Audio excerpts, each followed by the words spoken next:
Welcome back to Season 2 of Sailing Sitka. We are Jay and Kenna, two young Canadians who stepped outside the box of comfort and decided to act on their ambitions of sailing around the world. We first set sail from Victoria, BC, Canada, and have been adventuring around Mexico ever since. In this season, we'll be sailing on, further south and closer towards our dreams of exploring everywhere the sea touches. So sit back, subscribe, and enjoy the ride. In this episode of Sailing Sitka, we are picking up our hook and sailing further south.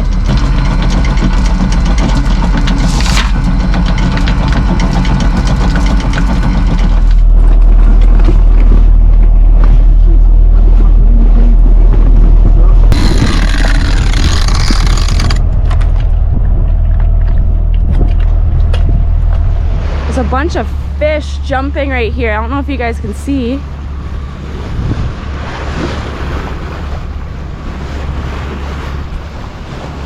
Can't tell what those are. What the hell?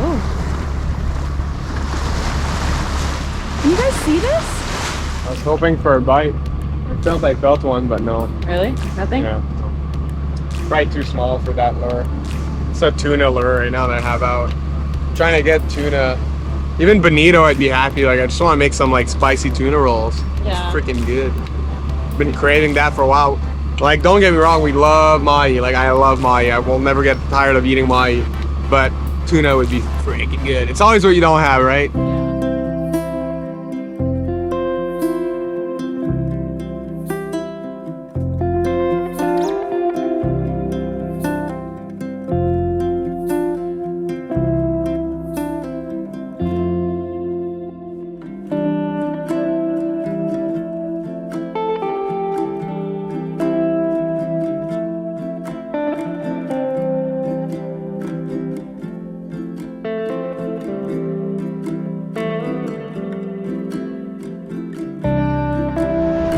Good morning, everyone. Welcome back to another episode of Sailing Sitka. Thank you so much for tuning in. If you enjoy what we create, please hit that subscribe button. We are taking off now. We just lifted hook from Chamela, right behind us here. We are sailing 25 miles to Bahia Tenacatita. Should be around a 5.5 hour day sail. And it's looking like we're gonna have beautiful weather so far, and we're just excited to keep going south. This is all new territory for us, which is just so exciting, and there's so many new things to see and new anchorages to explore. It always gets my blood pumping. So hope you enjoy this episode, and yeah, give us a thumbs up, you guys.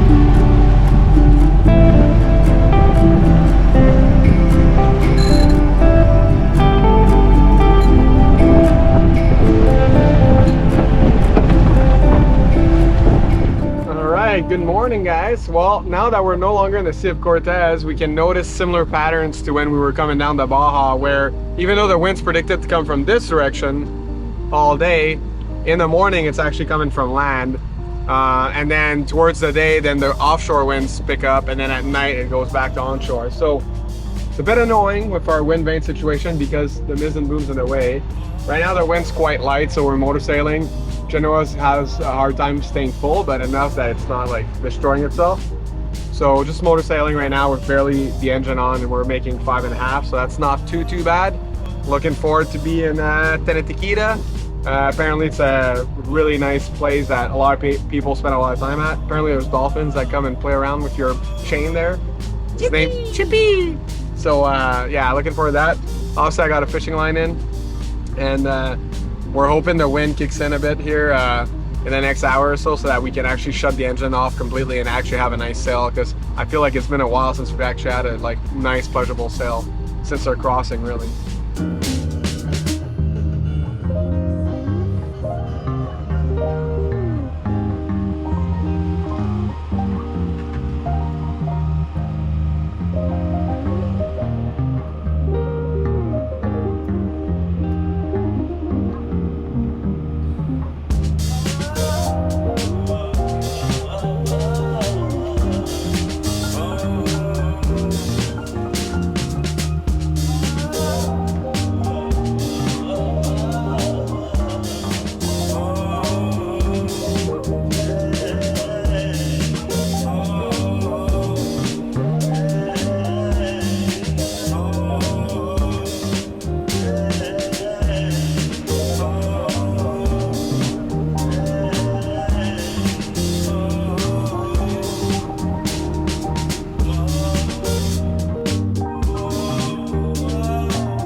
Not the wind that was predicted, you guys, not at all.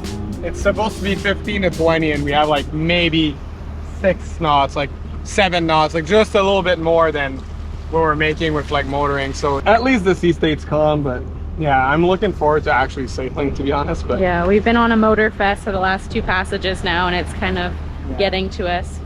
I think next time what we're gonna do is I'm gonna choose a bit more sea state and more wind, because like it's just like annoying to be motoring that much, and fuel's expensive too. Like, yes, gas in Mexico and diesel is the same price as it is in BC, Canada. Like, so if you guys know, it's not cheap at all. Not cheap. You win some, you lose some, huh?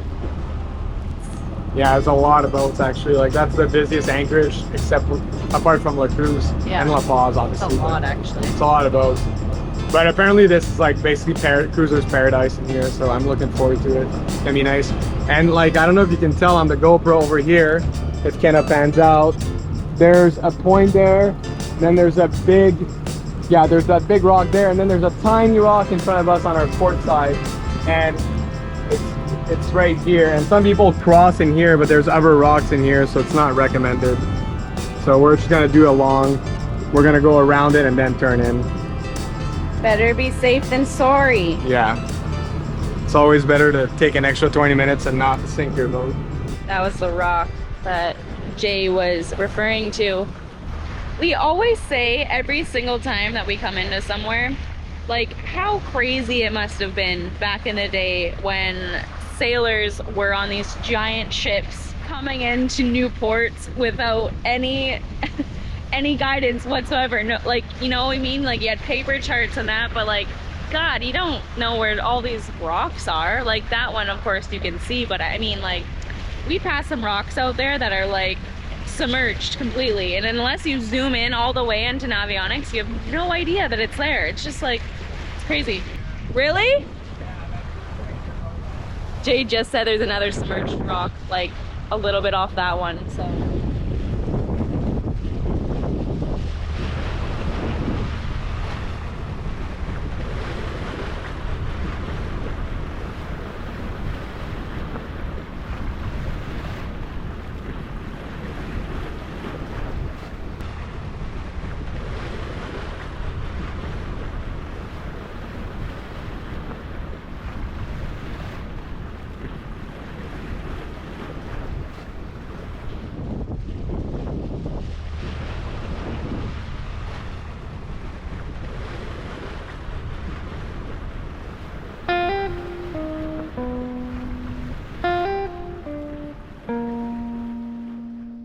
It was yet another day of uneventful sailing, but we tried our best to plan accordingly, and that's all you can ask for.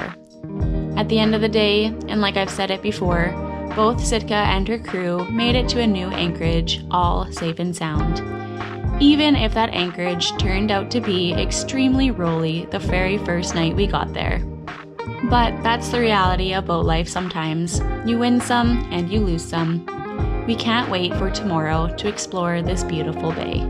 So So let me remind you, this is a friendly but controlled net, so when you hail, please wait to be called before contributing.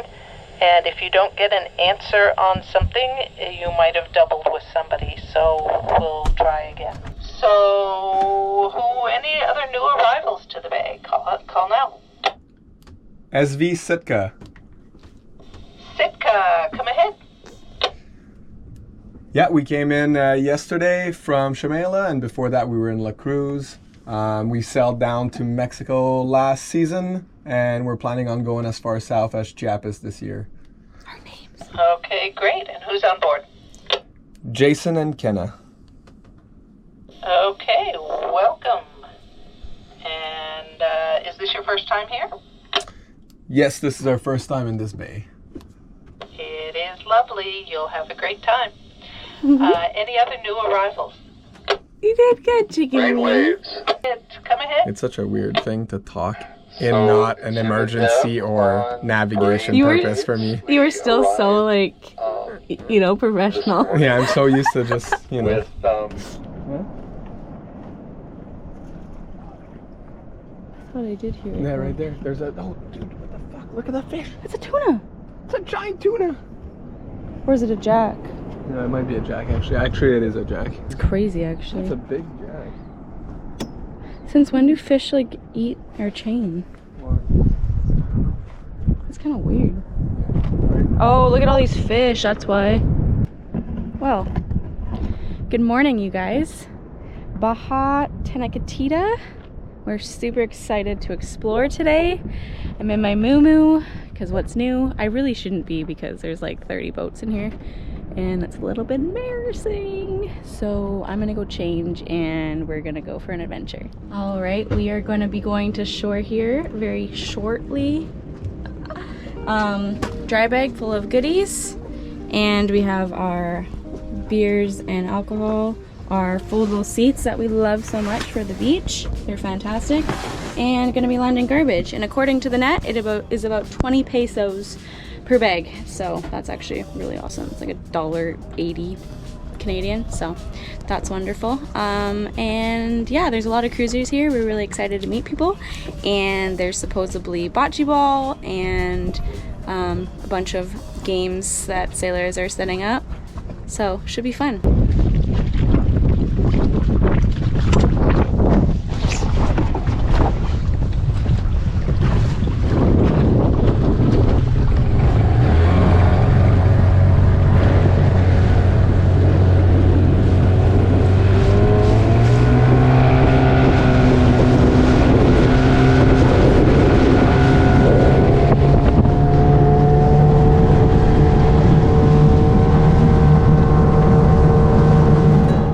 This is Tenacatita, also known as a full-time summer camp for adults. It's one of those places that sucks you in immediately. With its jungly vibes and pristine beach, you find yourself enjoying the simplicity of life. Tenacatita is a large open bay with plenty of anchoring room. If you are heading north to Chamela or south to Barra, please do not miss this beautiful spot. What do you think so far? We're influencers in the wild right now. Just sitting and filming ourselves having a drink on a beach. But yeah, it's super pretty here right now. I'm excited to actually check out this. This goes like 2 miles in apparently. Yeah. And we got told this morning on the net, well, they told everybody to not go at high tide because you have to duck. And like I'm already tall as hell, so let's make sure we go at maybe like just a few hours before high tide so we don't get stuck, but also so we don't have to play limbo. I don't know, I think it's a lot more tropical here. We're starting to feel like that, you know, jungle feel. It's really hot here. So you need like down below, like we don't have AC obviously on Sitka, so like that means if you're down below in the daytime, like you need a fan pointing at you at all times. 20%. 100% of the time, or else you will be covered in sweat. So that's something that people need to be mindful when you start sailing and stuff down south. I think not enough people relay how hot it gets and how unmotivating everything True. When it's that hot, like you don't feel like doing anything. Like you don't feel like cooking, you don't feel like moving. Yeah. You just want to spread your legs and your arms so no limbs touch each other. Spread eagle on each fan, that's what we do. Yeah, and then you just like stay there like a slob Yeah. until you kind of get acclimatized to a new level of heat.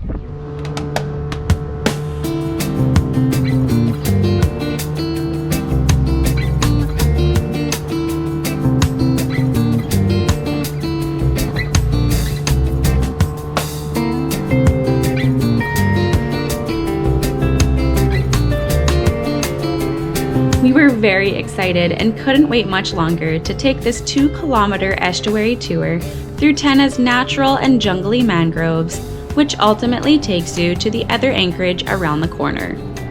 We learned rather quickly this adventure was going to consist of extremely narrow and shallow-like tunnels, where we were warned about dodging sticks, branches, and animals both in and out of this brackish water.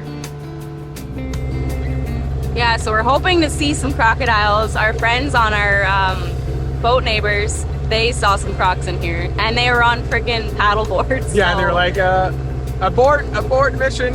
Yeah. Oh my god. Yeah, we're getting, this is like narrow.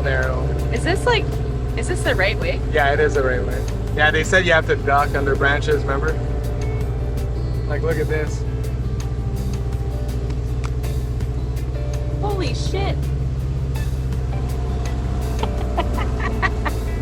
What the hell? Yeah, this has croc written all over it. Yeah. I don't know if you guys have seen, but there's this crazy guy in the Everglades that just goes and walks barefoot and like grabs like random like venomous snakes and lizards and touches crocs and says, yoink! Oh, check out this corn snake. Yoink. Yeah, Oh, yeah. I would not be doing that. There's snakes here, that we know for a fact. Yeah. Like in these branches. The guy accidentally grabbed one thinking it was a branch pushing it away and it was actually a snake. Oh, I hope we don't have any spider webs. I saw a big one back there. Oh, great. It's like when you go to a water theme park and they literally recreate this to give you their feeling. Well, now we're doing it for This real. is like branches. Yeah, we're in the jungle, baby. Yeah, here you wouldn't be going fast because like there's a bird flying over here.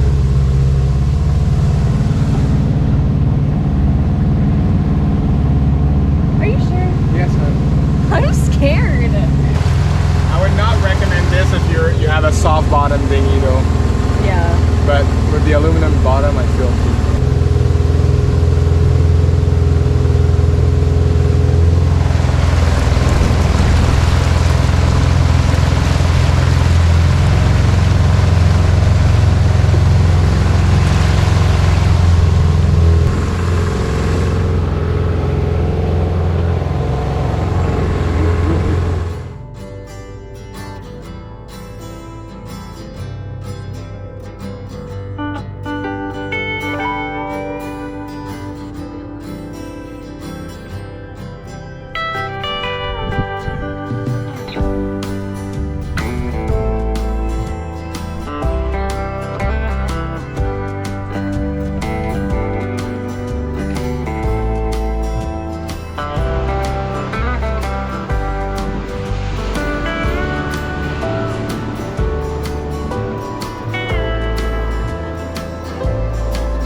Well, this is where the mangrove took us.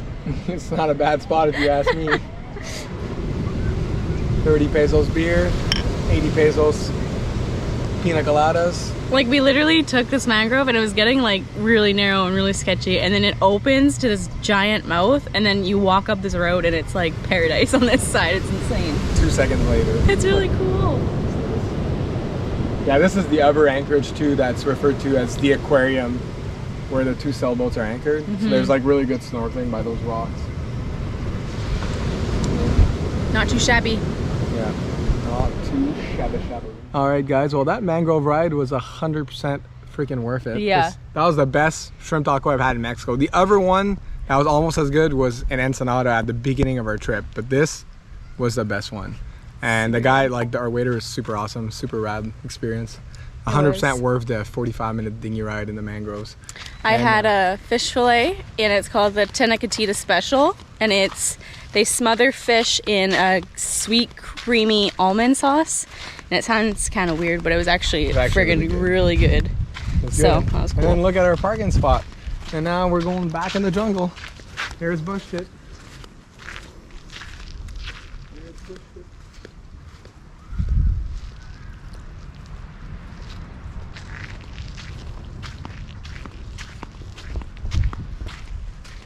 Life is good, people. Life is good.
Well, got a little too cocky. Yeah. What happened? We hit like one of these underwater branches and it went freaking sideways. Almost lost the freaking motor. That's worth it though. It's the most fun I've had in a while. Jay's doing Mario Kart. I feel like I'm in real Mario Kart. Okay. Okay, are we good? Make sure you keep us straight in.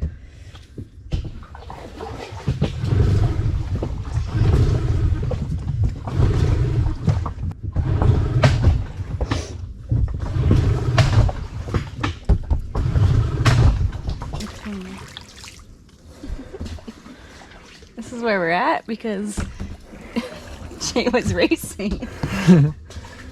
Oh. This is like my nightmare come true. It's actually nice and quiet though. That would be the time we'd see a croc. Exactly. Okay guys, I'm gonna try to get this going so we don't get stuck in the middle of the jungle here.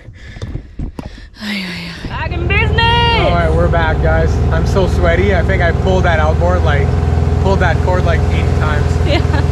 But we're out. We're good now. We're not stuck. Don't worry, Mom. Next week on Sailing Sitka. Rough morning. Very rough morning. It's about 6 a.m. right now. Our autopilot won't turn on, and we had like a copious amount of water in the engine bilge, so. Thank you for watching this week's episode of Sailing Sitka. Stick around for more to come. If you enjoyed, please spread the love and let us know. Special thank you to our Patreon members for making these videos possible, as well as helping our dreams come true. See you all next week.